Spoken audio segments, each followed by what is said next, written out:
भाई और बहनों, मातृशक्ति को नमन। चैनल 24+ न्यूज के खास विशेष मनमोहक, मन को लुभाने वाला, मन को अच्छा लगने वाला, बुद्धि को अच्छा लगने वाला, हमें प्रतिदिन नए नए टिप्स देने वाला, हमारा विकास करने वाला पुनरुत्थान कार्यक्रम में आप सभी का हार्दिक स्वागत है, अभिनंदन है, सत्कार है। पुनरुत्थान कार्यक्रम में प्रतिदिन हम नए नए विषयों के साथ में प्रवेश करते हैं। वो विषय धर्म, दर्शन, शिक्षा, योग और लाइफ स्टाइल, किस तरीके से जीवन को जीना है, विद्यार्थियों के लिए, महिलाओं के लिए और सीनियर सिटीजन्स के लिए, बच्चों के लिए, सभी तरह के एपिसोड्स जो है पुनरुत्थान कार्यक्रम में प्रस्तुत किए जाते हैं। इसी क्रम के अंदर आज अवेयरनेस पैदा करने का एक विशाल विषय हम आपके सामने प्रस्तुत करने जा रहे हैं। तो आज का विषय है जागो फिर एक बार। भाई और बहनों, दर्शकगण, श्रोतागण, ये अवेयरनेस का विषय है। आपने टीवी के अंदर एड देखे होंगे कि जागो ग्राहक जागो। ये किस लिए दिया जाता है कि ग्राहकों को अवेयरनेस कराने के लिए कि आपके क्या राइट्स है। जब आप कोई परचेजिंग करने के लिए जाते हैं तो आपके परचेजिंग के लिए क्या क्या राइट्स है और ग्राहक के संविधान के अंदर क्या राइट्स है, सभी तरह की बातों की अवेयरनेस कराने के लिए ये बताया जाता है। तो आज का पूरा विषय जो है वो अवेयरनेस से जुड़ा हुआ है। भाई और बहनों, दर्शकगण, श्रोतागण, जो मनुष्य का सबसे बड़ा दुश्मन है वो आलस्य है। आलस्य के लिए कहा गया है कि आलस्याणाम शरीरस्थो महान रिपु। इस शरीर का सबसे बड़ा शत्रु है वो आलस्य है। आलस्य करने वाला विकास नहीं कर पाता है और सारा समय उसी के अंदर गंवा देता है। और जो लोग पुरुषार्थी होते हैं वो पुरुषार्थ के बल पर बहुत आगे बढ़ जाते हैं। भारतीय संस्कृति पुरुषार्थ प्रधान संस्कृति है और पुरुषार्थ करने से व्यक्ति अपने भाग्य की रेखाएं भी बदल सकता है, क्योंकि मनुष्य के हाथ के अंदर पुरुषार्थ है। पुरुषार्थ भी कैसा होना चाहिए? निष्काम कर्म करो, या कर्म का अर्थ है पुरुषार्थ करो, लेकिन ऐसा पुरुषार्थ करो कि फल की इच्छा मत करो। पहले से बता दिया जाता है कि फल की इच्छा नहीं करने से क्या होता है कि हम डट करके मेहनत करते हैं, डट करके पुरुषार्थ करते हैं, हमेशा हमें अच्छे रिजल्ट मिलेंगे ही, पर मान लिया कुछ परिस्थितिवश, कुछ भाग्यवश, कुछ कमी रहने जाने की वजह से हमको वांछित फल नहीं मिलता है तो हम दुखी हो जाते हैं, डिप्रेस हो जाते हैं, चिंता में पड़ जाते हैं। उस चिंता को, उस अशांति को और उस दुख को झेलने के लिए जो हमें फल की इच्छा नहीं करनी चाहिए, ऐसा गीता में भगवान श्री कृष्ण ने कहा है।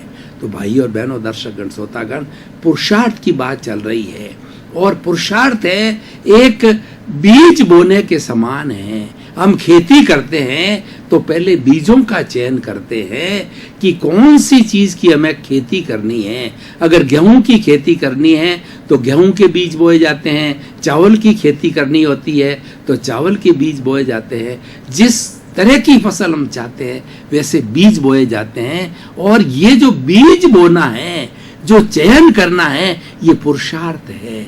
और once you have sown the seed, you are not free. Whatever effect you will get is all depend upon your karmas, depend upon the things, how the situation takes place. व्यक्ति के हाथ के अंदर जो है पुरुषार्थ करना है, व्यक्ति के हाथ में बीज बोना है। और एक बार जब बीज बो दिया तो कैसा फल देगा उसका मनुष्य के हाथ के अंदर कोई भी वह नहीं है, वह फ्री नहीं है वो प्राप्त करने के लिए। इसीलिए पुरुषार्थ पर जोर दिया गया है। और ये अवेयरनेस जागो फिर एक बार का अर्थ क्या है कि उस व्यक्ति को अलर्ट करने के लिए, मान लीजिए सूर्योदय हो गया है, 9 बज गई है, 10 बज गई है, तो हम बच्चों को या हमारे घर के सदस्यों को बताते हैं, जागो, उठो, सवेरा हो गया है, जो सोवत है वो खोवत है। यानी ये ईश्वर ने, प्रकृति ने कितनी बड़ी हमारे लिए व्यवस्था की है। और प्रकृति के नियम ऐसे सार्वभौम नियम है, उसके अंदर कोई गलती नहीं रह सकती। मनुष्य गलती कर सकता है प्राकृतिक नियम गलती नहीं करते हैं। इवन हमारा कंप्यूटर जिसको कि प्रकृति ने दिया वह भी गलती नहीं करता। अलार्म देखिए, अलार्म लगाते हैं उसी समय बजता है, वह भी गलती नहीं करता है। हमारे शरीर के अंदर बायोलॉजिकल क्लॉक होती है। अगर आप नियमित रूप से अपनी दिनचर्या का पालन करते हो, ठीक समय सोना, ठीक समय उठना, ठीक समय खाना, ठीक समय कोई कार्य करना, ठीक समय ध्यान करना, तो निश्चित समय पर भीतर की बायोलॉजिकल क्लॉक जो है आपको अलार्म की तरह सचेत करेगी कि जागो, उठो फिर एक बार और अपने काम के अंदर लग जाओ। लेकिन होता क्या है, आज हमारी लाइफ स्टाइल बिगड़ गई है। आज के सिनेरियो की बात करें तो व्यक्ति की लाइफ स्टाइल बिगड़ी हुई है। खाने का समय फिक्स नहीं, सोने का समय फिक्स नहीं, उठने का समय फिक्स नहीं, कोई भी कार्य करने का समय फिक्स नहीं है। प्रतिदिन वह समय बदलता रहता है। प्रतिदिन बदलते रहने के कारण में बायोलॉजिकल क्लॉक डिस्टर्ब हो जाती है और वो व्यक्ति को अस्वस्थ कर देती है, क्योंकि वो क्लॉक नियम से चलती है। इसीलिए कहा गया है कि जो व्यक्ति प्रकृति के जितना करीब रहेगा वह स्वस्थ रहेगा। प्रकृति माँ कहती है कि तुम अगर मेरे नियमों का पालन करो तो निश्चिंत होकर के जीवन यापन करो, तुम्हें कोई तकलीफ नहीं आएगी। बच्चा अगर माँ का आज्ञाकारी होता है और माँ को सरेंडर हो जाता है तो वह सारी जिम्मेवारी माँ लेती है। भगवान कृष्ण ने गीता में कहा गया है, भक्ति मार्ग में क्या कहा गया है, तुम्हारे पुण्य, तुम्हारे पाप, तुम्हारी चिंताएं, तुम्हारा सारा कार्य तुम मेरे चरणों में समर्पित कर दो। मात्र तुम जो है मेरे में विश्वास करो, जो कुछ भी कार्य करो वो मेरे को समर्पित होके करो। कि द्रव्य कर्म, भाव कर्म, 9 कर्म, मेरे मन वचन काया, मेरे नाम की सरमाया, आप प्रभु के श्री चरणों में समर्पित है। ऐसा जब साधक समर्पण करता है उसकी सारी जिम्मेवारी, मुक्ति तक की जिम्मेवारी प्रभु लेते हैं, भगवान लेते हैं। यही बात गीता में कही है। ये तो जागने का अर्थ ये है पुरुषार्थ करो, चरे वेती चलते रहो। हम चलते रहे, कारवां बनता गया। जो व्यक्ति पुरुषार्थी होते हैं और कदम चला देते हैं, एक कदम चलाने के पीछे असंख्य कदम उनके साथ हो जाते हैं। महात्मा गांधी बड़े पुरुषार्थी थे और जब वो बैरिस्टर बनकर के इंग्लैंड से आए, उसके बाद के अंदर साउथ अफ्रीका के अंदर वो गए कि राजनीति के गुर सीखने के लिए गए, तो वहां पर उनकी श्वेत और काले के रूप में बहुत इंसल्ट की गई। उनको ब्लैक के रूप के अंदर जो है वो फर्स्ट क्लास के डिब्बे में बैठे हुए थे, लेकिन श्वेत जो है टीटी ने उनकी बड़ी इंसल्ट करी, उनके सामान को और उनको खुद को जो है रेलवे स्टेशन के बाहर फेंक दिया। तो उनके मन के अंदर एक तड़प जागी कि मैं भी, जो मेरे देश के अंदर जो गोरे लोग शासन करते हैं उनसे मैं स्वराज्य प्राप्त करूंगा, मेरे देश के लोगों को गुलामी की बेड़ियों जंजीरों से मुक्त करूंगा। और उनके संकल्प ने ही जो है वह सत्याग्रह, सर्वोदय, अंत्योदय, दांडी यात्रा, नमक छोड़ो आंदोलन, कितना कितना उन्होंने सेक्रीफाइस किया। जब उन्होंने उपवास किए, जब उन्होंने ये और दूसरा अहिंसा को टूल बना करके सारा कार्य किया, तो जो करने लगे लाखों करोड़ों जो लोग हैं उनके साथ में होते गए। तभी बनाया चरे मेती, हम चलते रहे, कारवां बनता रहा। तो इसीलिए भाई और बहनों, दर्शकगण, श्रोतागण, जागो फिर एक बार, जगे जभी सवेरा है। ये कहा जाता है कि तुम अब जग गए हो तो भी कोई बात नहीं, सवेरा हो गया है, फिर नहीं सोना है। क्यों? देखिए, ये मनुष्य का जीवन सर्वश्रेष्ठ जीवन है और मनुष्य प्रकृति का सर्वश्रेष्ठ प्राणी है और मनुष्य एक ऐसा व्यक्ति है जो मुक्ति को प्राप्त कर सकता है। हम चतुर्थ पुरुषार्थ की बात करें भारतीय संस्कृति में, अर्थ, काम, धर्म और मोक्ष जो अल्टीमेट, जो हमारा जो लक्ष्य है वह कौन प्राप्त कर सकता है? वह केवल मनुष्य ही प्राप्त कर सकता है। हम अपने जीवन का अलग अलग लक्ष्य बनाते हैं। कोई आईएएस बनना चाहता है, कोई आईपीएस बनना चाहता है, कोई बिजनेसमैन बनना चाहता है, कोई कुशल गृहिणी बनना चाहता है, कोई प्रोफेसर बनना चाहता है, कोई जज बनना चाहता है। तो जीवन का हम उद्देश्य बनाते हैं। तो हमारी संस्कृति ने, भारतीय संस्कृति ने मानव जीवन का सर्वोत्तम उद्देश्य मोक्ष बताया है, और उस मोक्ष की प्राप्ति करने वाला केवल मनुष्य ही है। भाइयों और बहनों, दर्शकगण, श्रोतागण, 7 अरब की जनसंख्या जो विश्व की जनसंख्या मानी जाती है, उसके लिए कितना बड़ा पट्टा हमें मिला। ईश्वर की हमारे पर कितनी कृपा है कि ये पट्टा सिर्फ 7 अरब के लोगों के लिए, इनमें से ही व्यक्ति मुक्ति को प्राप्त कर सकता है, और इनमें से ही कोई व्यक्ति वैज्ञानिक बन सकता है, इनमें से ही कोई व्यक्ति बहुत बड़ा कार्य कर सकता कॉस्मोस में, क्योंकि 84 लाख जीवा योनि में मनुष्य की जीवा योनि को छोड़ दीजिए तो उनके बाद में मतलब उसके बाकी की जीवा योनि कोई बड़ा कार्य नहीं कर सकती, क्योंकि उनके पास में इतना विकसित माइंड नहीं है, इतनी बुद्धि नहीं है, इतनी प्रज्ञा नहीं है, इतनी सोचने की शक्ति नहीं है। वो क्या कर सकता है? इसीलिए ये अवेयरनेस पैदा करने के लिए आज का एपिसोड रखा गया है कि जागो फिर एक बार। तुम अगर सो गए हो तो फिर जाग जाओ, अब सोना नहीं है, और पुरुषार्थ करते रहो। जितना समय जीवन का बचा है उसको सदुपयोग करो। अब प्रश्न ये रहा कि हर व्यक्ति कहता है मैं तो पुरुषार्थ करता हूँ। ये कसाई जो है बेचारे पंचेंद्रिय जीवों को मारता है और मांस सारू करता है, वो भी कहता है मैं पुरुषार्थ करता हूँ। एक जेब कतरा कहता है वह भी मैं पुरुषार्थ करता हूँ। एक लुटेरा कहता है कि मैं भी पुरुषार्थ करता हूँ। एक आतंकवादी कहता है कि मैं भी पुरुषार्थ करता हूँ। वह पुरुषार्थ जो है सत्य पुरुषार्थ नहीं है, वो असत पुरुषार्थ है। जीवन का लक्ष्य है कि सत्य पुरुषार्थ होना चाहिए। सत्य पुरुषार्थ के लिए सद्ज्ञानी के पास में जाना चाहिए, ऐसा ज्ञानी जो आत्मविद्या, जो आत्म साक्षात्कार करा सके, उसकी कृपा से प्राप्त करके हम ज्ञान को प्राप्त करें और जीवन का नियोजन उसके अंदर करें। देखिए, मनुष्य है, वह गृहस्थ है, उसके परिवार है, उसके घर है, ये सामान्य बात है और ये कोई बुरी बात नहीं है, ये प्रकृति का नियम है। परंतु इसके आगे क्या? आपने घर गृहस्थी बसा ली, आपने जो शादी कर ली, बच्चे हो गए, बच्चों को पैरों पर खड़ा कर दिया, पर आपने इस दुनिया में आकर के क्या किया? What is your contribution to the society? One day when you will vanish, how people will remember that such and such person has contributed such thing to the society। आज हम महापुरुषों को क्यों याद करते हैं? अभी मैंने भाई और बहनों, दर्शकगण, श्रोतागण, आज विषय से जुड़ा हुई बात करना चाहता हूं कि भारत रत्नों के भारत को अवदान।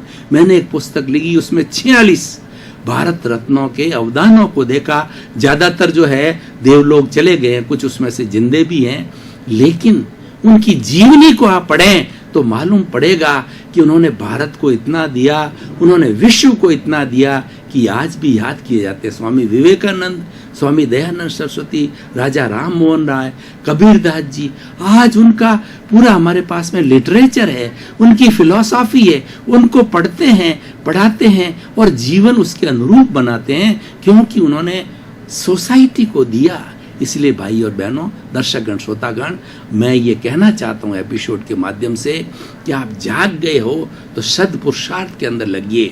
देखिए, पुरुषार्थ 2 तरह के होते हैं, क्योंकि हमारे सामने 2 तरह के जगत है। एक लौकिक जगत जो कि हम 5 इंद्रियों से हमको दिखाई देता है, या 5 इंद्रियों से हम उस जगत को देख करके कार्य करते हैं। स्पर्शन रसन घ्राण चक्षु श्रोत्राणि इंद्रियाणि, इससे हम बाह्य जगत को जो है जानते हैं। मन वचन काया से बाह्य जगत को जानते हैं और बाह्य जगत के साथ के अंदर वाणी से वार्तालाप करते हैं, मन से हम चिंतन करते हैं और शरीर से जाकर के सारी योजना बनाते हैं। ये तो हमारा सारा बाह्य जगत हो गया। उसके अंदर भी जागो फिर एक बार जरूरी है, पुरुषार्थ करना जरूरी है। तो ये तो हमारा पुरुषार्थ, बाह्य पुरुषार्थ हो गया, लौकिक पुरुषार्थ हो गया। एक अलौकिक पुरुषार्थ होता है जो भीतर का पुरुषार्थ होता है। देखिए कि भीतर का पुरुषार्थ करने के लिए आपको किसी साधन की जरूरत नहीं। बाहरी पुरुषार्थ करने के लिए आपको धन चाहिएगा, आपको मैन्युफैक्चरिंग के लिए फैक्ट्री की जगह चाहिएगा, लाइसेंस चाहिएगा, आपको जो है वो परचेज करना पड़ेगा, सेल करना पड़ेगा, मैन्युफैक्चरिंग करना पड़ेगा, गवर्नमेंट का जीएसटी भरना पड़ेगा और सारे काम करने पड़ेंगे। ये तो बाह्य पुरुषार्थ की बात है, लेकिन भीतरी पुरुषार्थ के अंदर कुछ भी नहीं करना। भीतरी पुरुषार्थ का काम है कि प्रयत्न से अप्रयत्न की ओर जाना। जो भीतर के नियम है बाहर के नियम से बिल्कुल अलग है। मैं कहूं विपरीत है तो अतिशयोक्ति नहीं है। भीतर के नियम जो है पावरफुल है, क्योंकि भीतर में सूक्ष्म है। भीतर के अंदर हमारा शुद्ध आत्मा भगवान विराजमान है। वहां मन से अमन होना है, यानी बाहरी जगत के अंदर मन का मतलब हम चिंतन करते हैं और कोई भी कार्य करते हैं। भीतरी जगत के अंदर चिंतन को रोकना है, और वहां चिंतन है ही नहीं। भीतरी जगत के अंदर सारे वाइब्रेशंस है, उन अच्छे अच्छे वाइब्रेशंस को देखना मात्र, क्योंकि जो भीतर विराजमान शुद्ध आत्मा भगवान प्रभु है, उसकी प्रॉपर्टी क्या है, उसका लक्षण क्या है? उसका लक्षण है वह है ज्ञाता दृष्टा। वो मात्र जानता है, देखता है, वो अक्रियाशील है, कोई क्रिया नहीं करता है। क्रिया करने वाला ये रिलेटिव पैकिंग है। ये सोवन राज नाम का जो पैकिंग है, जो रिलेटिव है, यह क्रिया करता है, क्योंकि मन वचन काया इसके पास में है। लेकिन इसको गाइड करने वाला जो भीतर विराजमान प्रभु है, भगवान है, ईश्वर है, शुद्ध आत्मा भगवान, जो सब में एक सा है। 84 लाख जीवा योनि के प्राणियों सब में एक सा है। ये उसकी बड़ी विशेषता है। वो अनंत ज्ञान वाला है, वो अनंत दर्शन वाला है, वो अनंत शक्ति वाला है, और अनंत सुख का धाम है। जो मोक्ष की मैंने बात की, वो घूम फिर करके बात यहीं आ गई कि वो उसका लक्षण किस में है? वो लक्षण शुद्ध आत्मा भगवान में। तो भाई और बहनों, दर्शकगण, श्रोतागण, पुनरुत्थान कार्यक्रम हमेशा निष्कर्ष की बात करता है, सोशल यूटिलिटी की बात करता है, रिलीवेंस की बात करता है, प्रासंगिकता की बात करता है, कि जो अवेयरनेस की हम बात कर रहे हैं उससे व्यक्ति को क्या फायदा होगा,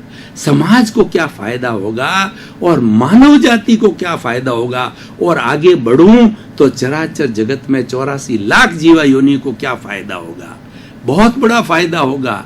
अगर व्यक्ति शत पुरुषार्थ करता है तो वह सर्वश्रेष्ठ प्राणी बन जाता है। विश्व का ऐसा कोई कार्य नहीं है जो मनुष्य नहीं कर पाता है, और हम चाहते भी यही हैं कि हम विश्व के नंबर 1 व्यक्ति बने। तो विश्व का नंबर 1 व्यक्ति कब बनेगा?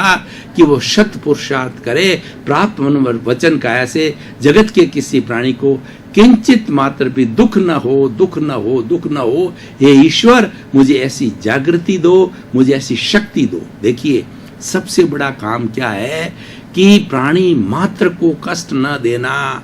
ये सबसे बड़ा कार्य है, ये सबसे बड़ी सेवा है, और ये जो व्यक्ति इसको प्राप्त कर लेता है वो विश्व का महान व्यक्ति होता है। तो भाई और बहनों, दर्शकगण, श्रोतागण, हमारे सामने हमारा लक्ष्य है, हमारा एम है, और उसके बाद के अंदर हमारे पास से मेथोडोलॉजी मिल गई हमें कि जागो फिर एक बार, चरे वेती, जब जाग गए हो तो सो मत, पुरुषार्थ करो। अगर आपको बाहरी जगत के अंदर विकास करना है तो आप चलते रहो, चलते रहो, चलते रहो, और भीतरी जगत के अंदर विकास करना है तो अपने दोषों को देखते रहो। भीतर अनंत अनंत जन्मों के दोष जो है भरे पड़े हैं, उन दोषों को देखते जाइए। देखना ही नहीं है, धोना है। मैं 4 तरह की उसकी प्रक्रिया, जो शत पुरुषार्थ की बात कहता हूं, 4 तरह की प्रक्रिया देता हूं, क्योंकि पुनरुत्थान कार्यक्रम जो है वो सिद्धांत और action, theory and action, practical and theory दोनों के संतुलन में विश्वास करता है। एक तरफी कभी बात पुनरुत्थान में नहीं कही जाती है, दोनों का सामंजस्य बनाया जाता है। दर्शकगण, श्रोतागण, भाई और बहनों, आपका बहुत बहुत धन्यवाद। पुनरुत्थान कार्यक्रम आपकी वजह से प्रसिद्धि को प्राप्त कर रहा है, क्योंकि आप सजगता से इसको देखते हो, इसको समझते हो और जीवन में उतारते हो। पुनरुत्थान कार्यक्रम का हमारा मुख्य उद्देश्य है जगत कल्याण। जय जगत, सर्वे भवन्तु सुखिनः, सर्वे भवन्तु निरामया।